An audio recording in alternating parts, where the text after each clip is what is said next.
Hare Krishna. Question: what is the relationship between sakhyam as one of the nine items of devotional service, nine limbs of devotional service, and sakhyam as one of the five rasas? Answer: the words are same, but there is no direct relationship between the two. When we talk about the nine limbs of devotional service, there it is a mode of activity. Whereas when we talk about the rasas, five rasas, there it is more of the mood of the relationship. So, although the examples may also overlap, sakhya, in both cases the example that is given is of Arjuna. But still, if we look at the five rasas, they are stable flavors or moods in that relationship. And Arjuna is defining rasa is the fraternal rasa with Krishna, and is the friendly rasa with Krishna, and it is in that rasa that he eternally serves Krishna. Whereas now we may not have the sakhya rasa, but we can also perform bhakti in sakhya, just as we can do through sakhyam. That means just as we can do shravanam, we can do kirtanam, we can do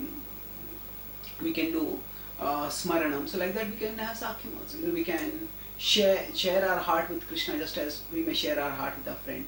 So we can treat Krishna as a friend. And Krishna himself says that he is our friend, he is Suhridam, he is our most intimate, well-wishing friend who is right in our heart with us. Sarvasya chaham visannivishto. The Bhagavad Gita 15.15 Krishna states that.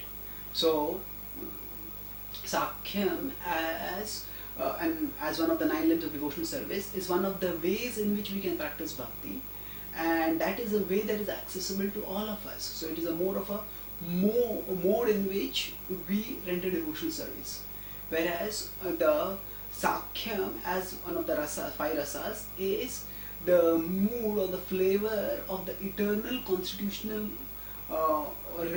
basis of the relationship between some devotees and Krishna. So we may or may not be in sakhya, but we can still perform bhakti. We may not have sakhya rasa relationship with Krishna, but we can perform bhakti through the sakhya as one of the vidhas of bhakti, as one of the modes of bhakti. So similarly, we can treat Krishna as a master, and we can serve Krishna through the mode of dasya. So we cannot prematurely imagine ourselves to be in madhurya, and that's why madhurya is not included here as one of the limbs of devotional service. And further, shanta also is passive, whereas these nine are more of ways in which we can perform practically bhakti. And vatsalya also is not appropriate for us because we may not be in that rasa, but we can have a natural relationship with the Lord as a master or as a friend, and those relationships, that can also be a mode in which we perform bhakti. So there are two different things, and then when we understand the difference, then we understand that the mode of performing bhakti is something which is accessible to us in sakhya or dasya, whereas the eternal mood of the flavor of the relationship, that is something which will depend on what our swarupa is. Thank you. Hare Krishna.